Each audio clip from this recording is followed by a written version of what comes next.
Hello friends. तो अब हम लोग बात करते हैं नेक्स्ट प्रॉपर्टी की। अगर हम लोग किसी अनचार्ज मेटेलिक बॉडी को किसी एक्सटर्नल इलेक्ट्रिक फील्ड में रख देते हैं तो वो कैसे रेस्पॉन्ड करेगी, इलेक्ट्रिक फील्ड लाइंस कैसे उसके अंदर एंटर करेगी या नहीं करेगी।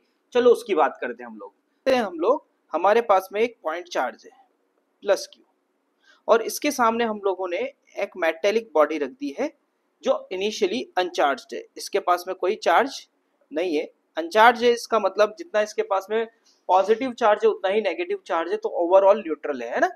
अब मान लो जब हम लोग इस पे रखते हैं तो इस चार्ज के कारण इसके अंदर किसी पॉइंट की बात कर लेते हैं। ये जो पॉइंट हो गया इसके अंदर, इस पर एक इलेक्ट्रिक फील्ड आएगा, और हम लोगों को पता है कि इसका जो इलेक्ट्रिक फील्ड आएगा वो सीधा का सीधा इस डायरेक्शन में होगा।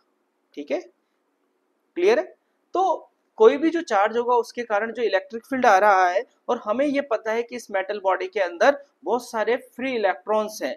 अच्छा मुझे एक बात बताओ कि जब फ्री इलेक्ट्रॉन्स इसके अंदर है और इसके अंदर इलेक्ट्रिक फील्ड राइट डायरेक्शन में हो गया, तो जो फ्री इलेक्ट्रॉन्स होंगे तो उस पर फोर्स किधर लगेगा, नेगेटिव चार्ज है तो उस पर फोर्स पीछे की तरफ लगेगा। उस पर फोर्स पीछे की तरफ लगने के कारण यहाँ पर माइनस क्यू इंड्यूस, इसको बोलते हैं हमने, मान लेते हैं कोई क्यू इंड्यूस चार्ज इधर आ जाएगा, इंड्यूस चार्ज आ गया। अच्छा अब जो राइट साइड है जिधर का इलेक्ट्रॉन भागा पीछे की तरफ, तो उधर इलेक्ट्रॉन की कमी होगी और बोल सकते हैं इधर आ जाएगा प्लस क्यू इंड्यूस्ड। ठीक है, तो इस मेटल बॉडी के अंदर जैसे ही एक्सटर्नल चार्ज का इलेक्ट्रिक फील्ड आया, वैसे ही क्या हुआ, इलेक्ट्रिक फील्ड इधर आया वैसे ही क्या हुआ, इसके इलेक्ट्रॉन इधर की तरफ भागने लग गए। इधर की तरफ भागने लग गए क्योंकि अपोजिट डायरेक्शन में फोर्स लगेगा। तो इधर के जो इलेक्ट्रॉन थे, जितने इलेक्ट्रॉन इधर भागे उतने इलेक्ट्रॉन की इधर कमी आ गई, इतने इलेक्ट्रॉन की इधर कमी आ गई, और हमें पता है कि तो उससे इधर पॉजिटिव चार्ज आ जाएगा। तो पॉजिटिव चार्ज हो गया, इधर नेगेटिव चार्ज हो गया, पोटेंशियल डिफरेंस आ गया। तो इस चार्ज के कारण, इस इंड्यूस चार्ज के कारण एक इलेक्ट्रिक फील्ड इस बॉडी के अंदर इंड्यूस होगा, और जिसकी डायरेक्शन हम बोल सकते हैं कि हायर पोटेंशियल हो गया, ये लोअर पोटेंशियल हो गया। तो इलेक्ट्रिक फील्ड की जो डायरेक्शन होगी हायर पोटेंशियल से लोअर पोटेंशियल की तरफ होगी। ये इंड्यूस्ड इलेक्ट्रिक फील्ड हो गया जो इंड्यूस चार्ज के कारण आया इस मेटल बॉडी में। अब ध्यान से समझना, देखो ये इलेक्ट्रिक फील्ड एक्सटर्नल चार्ज के कारण था, और ये इंड्यूस चार्ज के कारण, देखो धीरे धीरे इलेक्ट्रॉन इधर मूव करने लगे तो धीरे धीरे चार्ज आया, यहाँ पर कम चार्ज आया इनिशियली, कम चार्ज के कारण इंड्यूस्ड इलेक्ट्रिक फील्ड कम है। तो नेट इलेक्ट्रिक फील्ड अभी भी राइट में रहा होगा। ठीक है, राइट में रहा होगा क्योंकि दिस माइनस दिस कर दे तो नेट इलेक्ट्रिक फील्ड इधर आ गया, तो उसके कारण चार्ज पर, इलेक्ट्रॉन्स पर अभी भी इधर ही फोर्स लग रहा है। तो ये इलेक्ट्रॉन इधर की तरफ मूव करते रहेंगे। कब तक मूव करते रहेंगे, अच्छा कब तक मूव करते रहेंगे, जब तक ये जैसे जैसे ये मूव करते जाएंगे क्यू बढ़ता जाएगा, क्यू बढ़ता जाएगा तो ई इंड्यूस बढ़ता जाएगा, और तब तक मूव करते रहेंगे जब तक इसके अंदर नेट इलेक्ट्रिक फील्ड कितना नहीं हो जाता, जीरो। हमें पता है ये प्रॉपर्टी मेटल बॉडी की। तो अंदर नेट इलेक्ट्रिक फील्ड जब तक जीरो नहीं हो जाता तब तक चार्ज इंड्यूस होता रहेगा, चार्ज मूव होता रहेगा। अच्छा नेट इलेक्ट्रिक फील्ड जीरो हो गया तो हम लोग ये बोल सकते हैं कि ये तभी हो सकता है जब इंड्यूस किसके इक्वल हो जाएगा, प्लस क्यू के।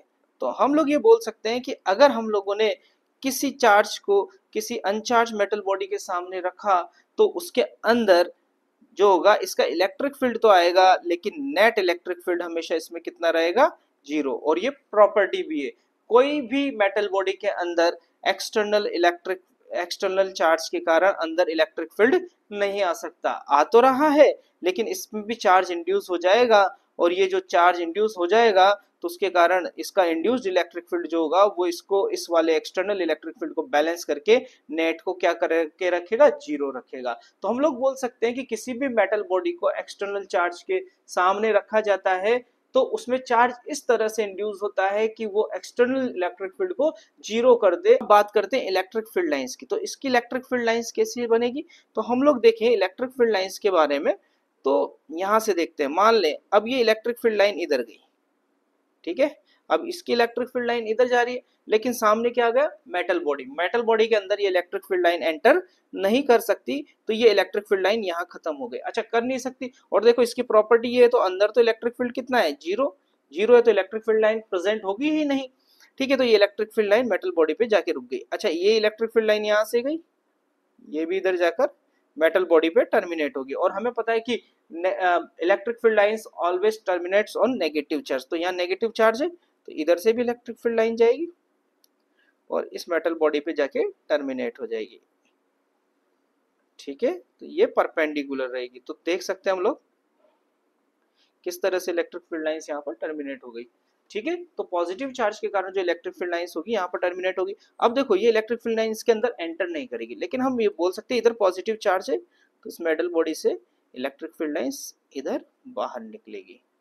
ठीक है, और हम लोग ये भी बोल सकते हैं अगर चार्ज का मैग्नीट्यूड सेम है तो जितनी फील्ड लाइंस टर्मिनेट हुई है उतनी फील्ड लाइंस बाहर निकलेगी। अगर हम लोग किसी चार्ज बॉडी को एक्सटर्नल इलेक्ट्रिक फील्ड में रखे तो हम लोग बोल सकते हैं कि when a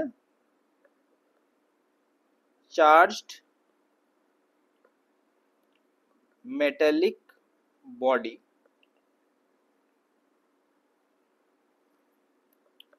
is placed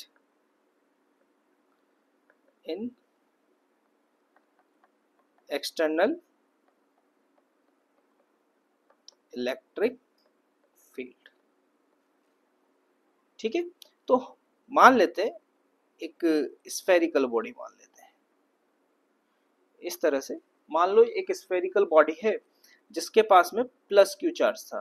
plus Q charge था तो ये प्लस क्यू चार्ज जो होगा इस पर यूनिफॉर्मली डिस्ट्रीब्यूटेड होगा। ठीक है, हमने बना दिया यूनिफॉर्मली डिस्ट्रीब्यूटेड हो गया।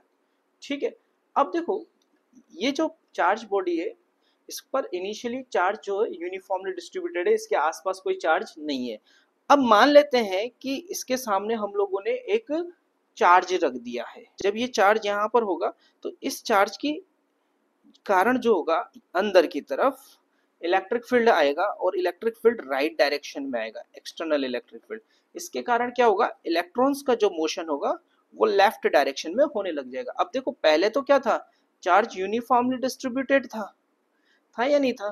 पहले तो क्या था, चार्ज यूनिफॉर्मली डिस्ट्रीब्यूटेड था, लेकिन जब इधर के इलेक्ट्रॉन इधर जाने लग जाएंगे तो इधर का जो पॉजिटिव चार्ज है वो कम हो जाएगा और इधर का जो पॉजिटिव चार्ज है वो बढ़ जाएगा। कैसे? क्योंकि यहाँ इलेक्ट्रॉन की कमी हो गई, इलेक्ट्रॉन की कमी होगी तो पॉजिटिव चार्ज बढ़ गया और यहाँ इलेक्ट्रॉन की ज्यादा हो गई तो पॉजिटिव चार्ज कम हो जाएगा। तो देख सकते हैं, तो फिर से अब हम लोग बोल सकते हैं कि यहाँ पर ओवरऑल क्या आ जाएगा, पॉजिटिव चार्ज कम हो गया ना।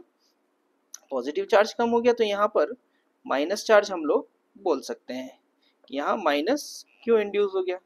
अच्छा, हमें पता है यहाँ माइनस क्यों इंड्यूस हो गया तो इधर कितना इंड्यूस हो जाएगा, तो इधर हो जाएगा भाई हमारे पास में, इधर पॉजिटिव चार्ज बढ़ गया तो Q तो पहले ही था और प्लस Q इंड्यूस भी हम लोग बोल सकते हैं।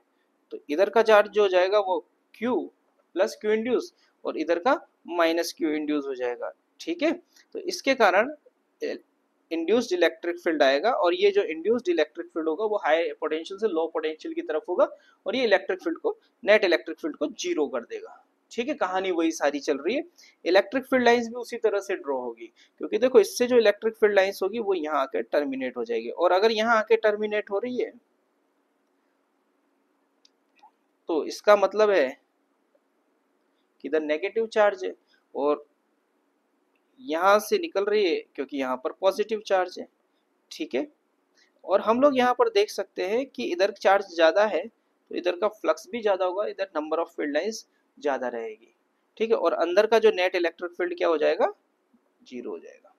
क्लियर है? तो हम लोग सीधी सीधी बात कर सकते हैं, अगर किसी मेटेलिक बॉडी को किसी एक्सटर्नल मैग्नेटिक फील्ड में रखा तो ये पॉजिटिव चार्ज है तो ये नेगेटिव चार्ज को अपनी तरफ इंड्यूस कर लेगा और इधर का जो चार्ज हो जाएगा वो पॉजिटिव बढ़ जाएगा। तो इस इफेक्ट को हम लोग बोलते हैं, जो बिहेवियर है इसको हम लोग बोलते हैं shielding effect of the metal body. क्या बोलेंगे, shielding effect of the metal body. कैसे? देखो हमने अगर सामने इलेक्ट्रिक फील्ड के अंदर इस मेटल बॉडी को रख दिया तो इसने चार्ज इंड्यूस करके इस इलेक्ट्रिक फील्ड को यहीं पे रोक दिया, इस इलेक्ट्रिक फील्ड को रोक दिया, अंदर इलेक्ट्रिक फील्ड को जनरेट नहीं होने दिया। तो एक जनरल सा क्वेश्चन आता है हमारे पास में, अगर तुम गाड़ी में बैठे हो, कार में बैठे हुए हो और बिजली गिर जाए तो तुम्हें क्या करना चाहिए? क्या गाड़ी से उतर जाना चाहिए? गाड़ी के ऊपर बिजली गिर गई तो क्या गाड़ी से उतर जाना चाहिए या गाड़ी में बैठे रहना चाहिए? तो क्या होगा इसका जवाब? तो ढूंढे आप लोग, शील्डिंग इफेक्ट से ये रिलेटेड है।